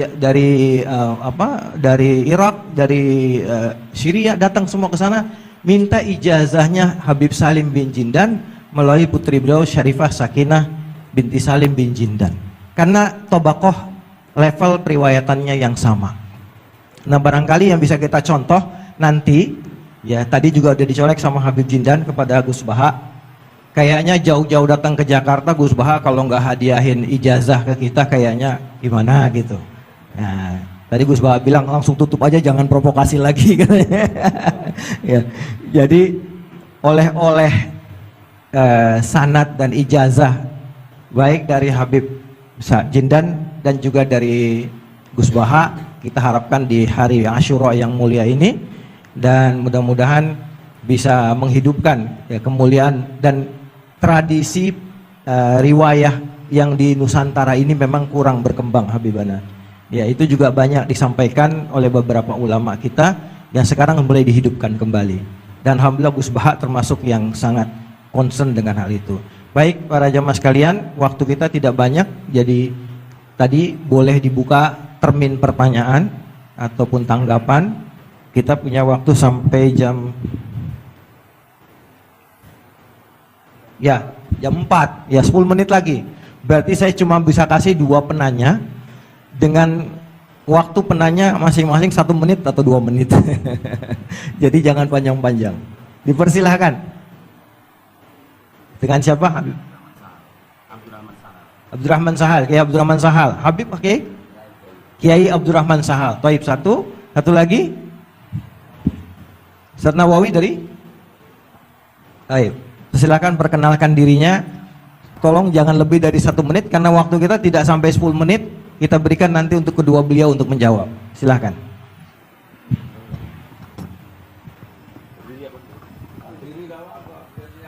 Assalamualaikum warahmatullahi wabarakatuh. Pada Habib Jindan, Gus Baha dan semuanya, langsung saja mengikuti daripada apa yang disampaikan Gus Baha, yaitu gerakan Cangkem Elek. Alhamdulillah tempat kita di daerah Bogor khususnya bertempat yang berseberangan dengan beberapa faham yang macam-macam, dan itu mustajab gerakan Cangkem Elek untuk menghadapi mereka ngoten Gus. Dados kula nggih nyuwun ijazah terus mewakili sedaya, dan yang kami kalih mumpung teng mriki kan ingkang didhawuhaken Gus Bawau fasilitas dinggo fasilitas nyuwun fasilitas ijazah ngrungokke tafsir Jalalain ingkang teng YouTube. Dados nyuwun ijazah ingkang kathah niki. Ngambil ijazah yang banyak, fasilitas dari apa yang jadi tadi disebutkan beliau, fasilitas, masyhad dan semuanya. Jadi kita memiliki cara fikir yang enteng, yang enak. Dan mumpung wonten ijazahipun, nggih kula suwun ngoten Gus Bang. Ngoten cekap semanten. Assalamualaikum warahmatullahi wabarakatuh.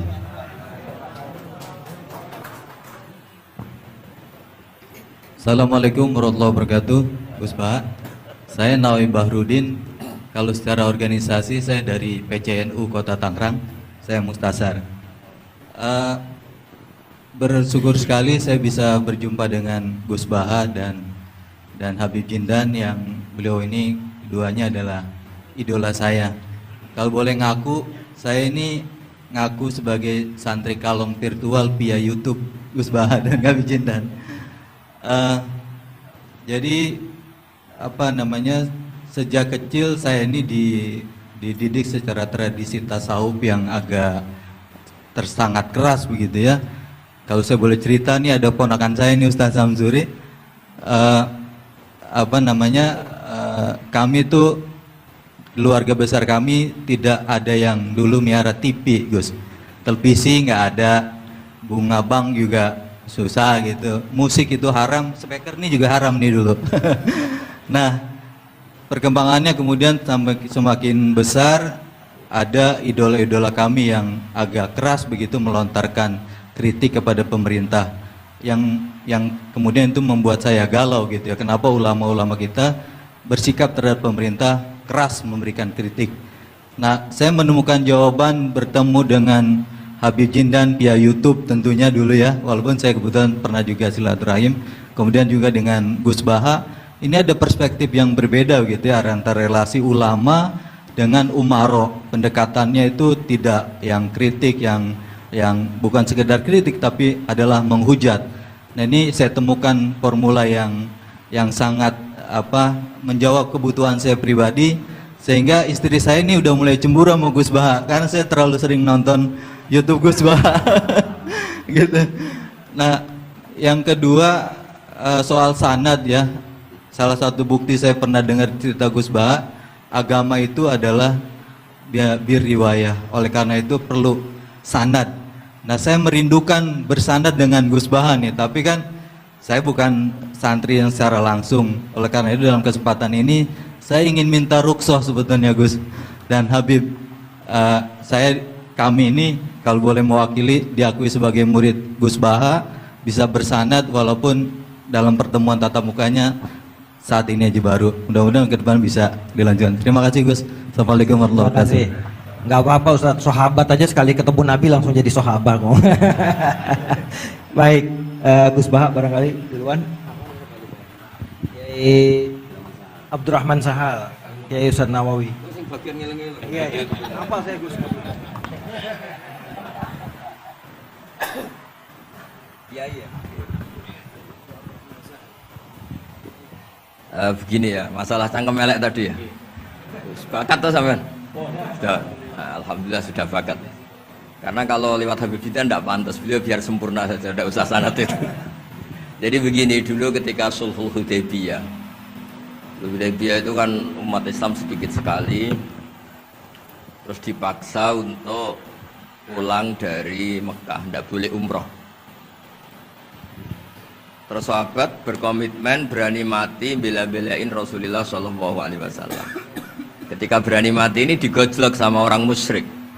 Jangan-jangan setelah kami perang betul, kamu meninggalkan Muhammad. Ini yang omongannya orang musyrik. Abu Bakar, itu semua ulama tahu kalimat itu, cuma tidak usah diterjemah. Umsus bidrallat katanya. Itu adalah Abu Bakar yang ketikan itu. Karena memang ekstrim. Terus kedua, ada orang Bedui itu ngukur seorang nabi itu dengan hal-hal yang kurang baik. Misalnya begini, ya Muhammad, kamu ngeklaim tahu berita langit, coba unta saya yang hilang itu di mana?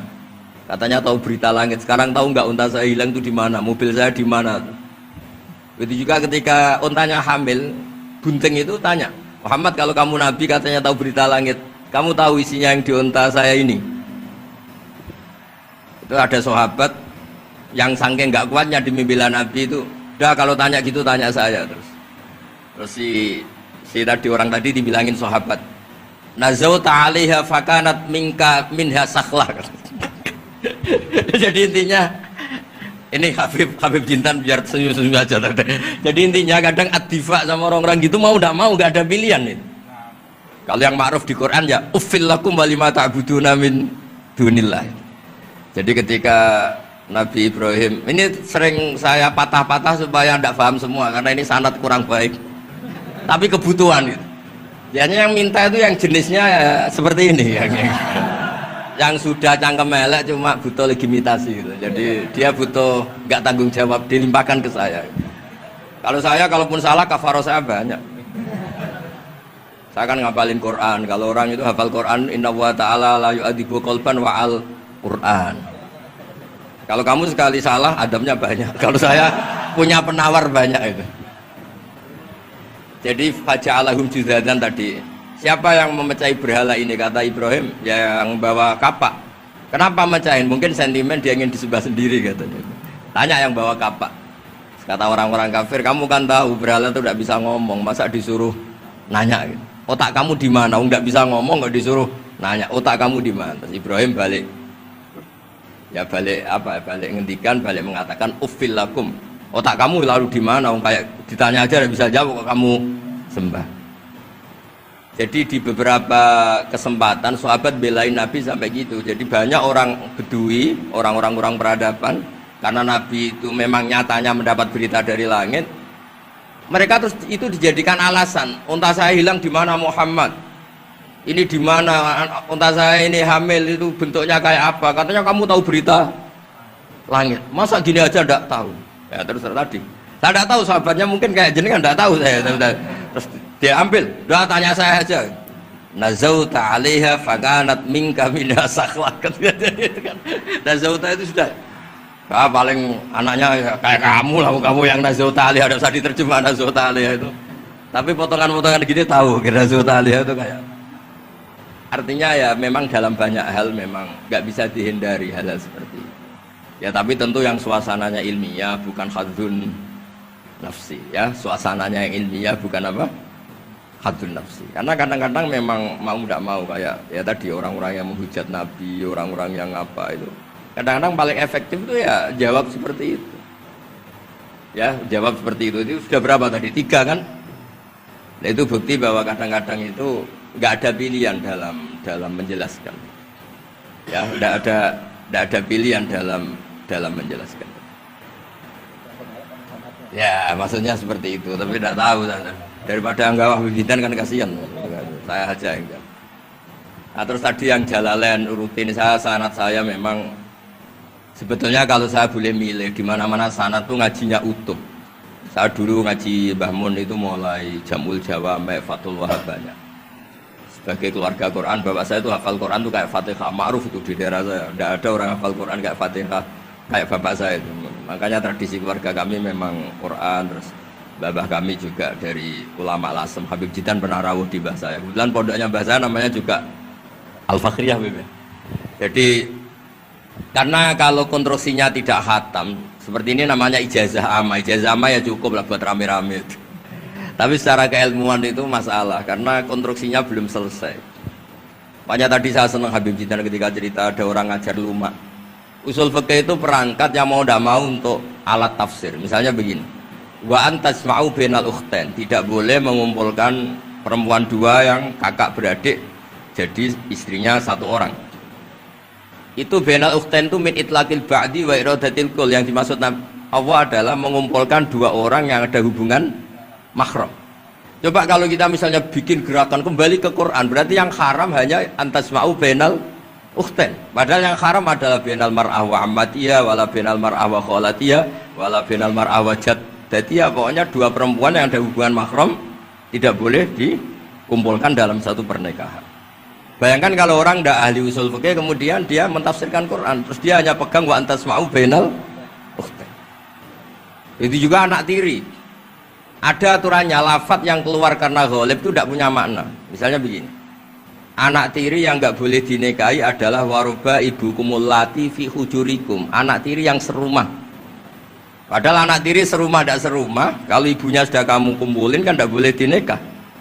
Lalu kata fi hujurikum di sini adalah yakhruju makhrujal ghalib. Ya umumnya anak tiri itu serumah, tapi bukan punya ikatan apa hukum. Nah, hal seperti itu kan riskan kalau kita tidak mengaji usul fikih apa kaidah fikih. Misalnya gini, ada ular di dalam, terus kiainya bilang, Jamal ambilkan tongkat. Terus kamu karena agak dipanggil namanya, terus gak ngambil tongkat. Oh yang dipanggil Jamal bukan saya. Ini santri geblek dah. Sebenarnya kata manggil itu qaulun nabi li ahadin min ashabi itu qauluhu lil jami'.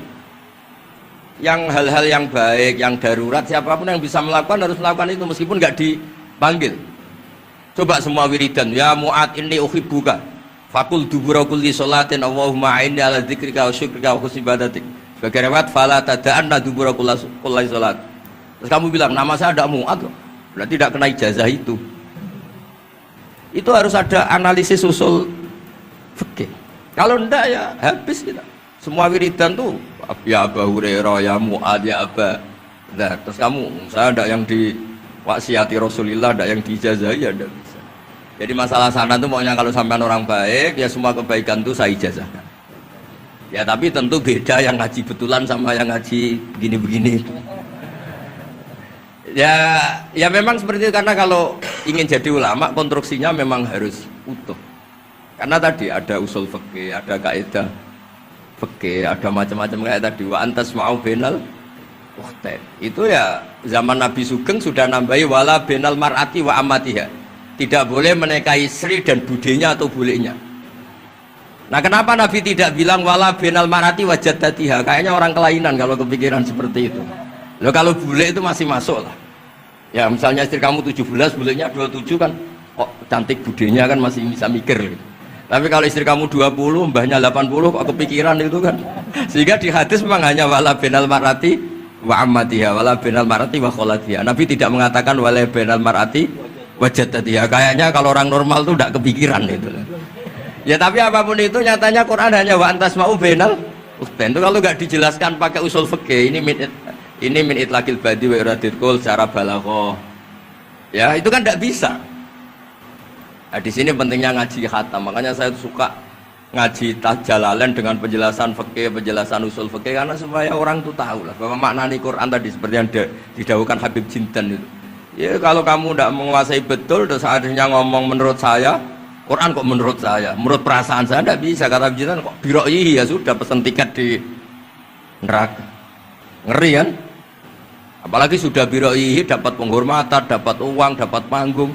Islam kok menurut saya. Loh, ini Islam yang menurut Rasulullah, Islam kok menurut saya. Makanya ini saya fanatik bahwa kitab tadi saya tunjukkan ke Habib Jintan beberapa kitabnya Sayyid Muhammad yang menyebut mbah beliau apa supaya mudawwan. Dulu itu ada orang alim alama namanya Les bin Sa'ad. Kata Imam Syafi'i, "Al-Les afqahu min Malik illa annahu daya'ahu ashabuh."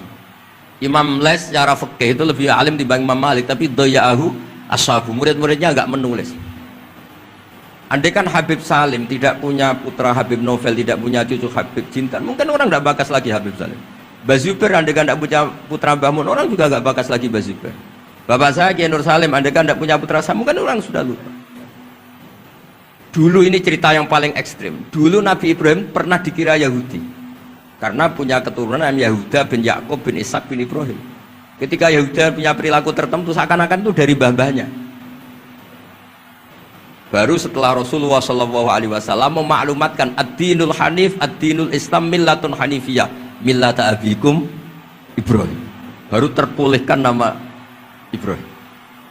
Makanya kalau dalam nasihat Arab itu kama takarrama bi Muhammadin Adnanu. Dulu orang tuh nggak tahu Adnan itu siapa, Qusay itu siapa, Kilab itu siapa. Gara-gara punya cucu yang bernama Rasulullah Muhammad SAW, Sayyidul Khalqi, orang nyari-nyari Abdul itu siapa, Abdul Muthalib itu siapa, Hashim itu siapa. Akhirnya diketahui Sayyid Abdul itu orang yang ganteng, perilakunya baik. Abdul Muthalib itu orang yang pertama sering makan-makan, ngasih makan orang haji, gini-gini.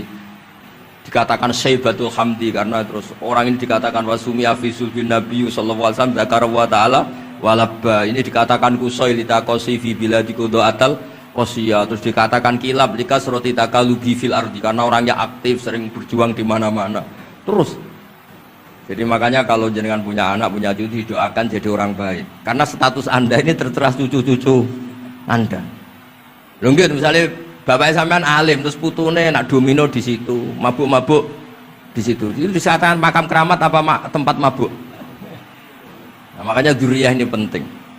Makanya ketika Allah memberi hadiah pada Rasulullah Muhammad SAW kepada semua nabi, itu disebut wa ja'alna dzurriyyatahu humul baqi. Ketika dikatakan kalimat tauhid juga wa ja'alaha kalimatam baqiyatan fi aqibi. Makanya ukuran orang baik itu ya anaknya, cucunya, apa-apanya. Karena ini yang meneruskan status kita. Ya jelas ya. Itu kalau Anda ini ngaji khatam, konstruksi itu tahu. Tapi kalau tidak khatam, ya hanya modal qabilna terus. Ya tapi agak apa-apa daripada sama sekali. Malah yudroku kulluh, la yudroku kulluh. Oke, kersane disambung Habib Jintan. Oh, dan kersane kula geringet ikut dengar. Yang cangkem pelek ada usah bebas ada aja bebas. Jenengan enggak patut yang itu yang sanad saja. Oh, betul sambut. Oh, betul sambut. Yang sanad ada sanad ijazah amal. كما إن صحت لنا الإجازة كما أجازنا سيد الوالد الحبيب نوفل بن سالم بن أحمد بن جندان عن والده الحبيب سالم بن أحمد بن جندان عن شيوخه جميعا عن الوالد الحبيب نوفل عن جد الحبيب علي بن عبد الرحمن الحبشي وكذلك كما أجازنا الجد الحبيب محمد بن علي بن عبد الرحمن عن والده الحبيب علي بن عبد الرحمن الحبشي وكما أجازنا شيخنا ومربينا الإمام الحبيب عمر بن محمد بن سالم بن حفيظ عن شيوخه وكما أجازنا شيخنا الحبيب علي المشهور بن محمد بن سالم بن حفيظ وشيخنا السيد محمد بن علي بن عباس المالكي والحبيب عبد القادر بن أحمد السقاف والحبيب أبي بكر بن علي بن أبي بكر بن علي بن عبد الرحمن المشهور والحبيب زين بن إبراهيم والحبيب سالم بن عبد الله بن عمر الشاطري وأخيه الحبيب حسن جميع مشايخنا فبأسانيدهم إن صحت لنا الإجازة أجزناكم في تعلم والتعليم تذكر التذكير في الدعوة إلى الله تعالى وفي أذكار سادة بني علوي وفي كل ما يقربكم إلى الله إن صحت لنا الإجازة أجزناكم بذلك. Bahasa Indonesia loh. Jadi ijazahnya Gus Baha pakai bahasa Indonesia kan. Jadi kita belum kobil tuh tadi. Insyaallah, insyaallah ya, insyaallah. Ada al-iznu bima'na al-ijazah, insyaallah. Jadi sudah diizinkan, yaitu ijazah cangkem elek tadi dengan ijazahnya pengajian beliau lewat medsos, insyaallah bil izin ya. Karena kalau kita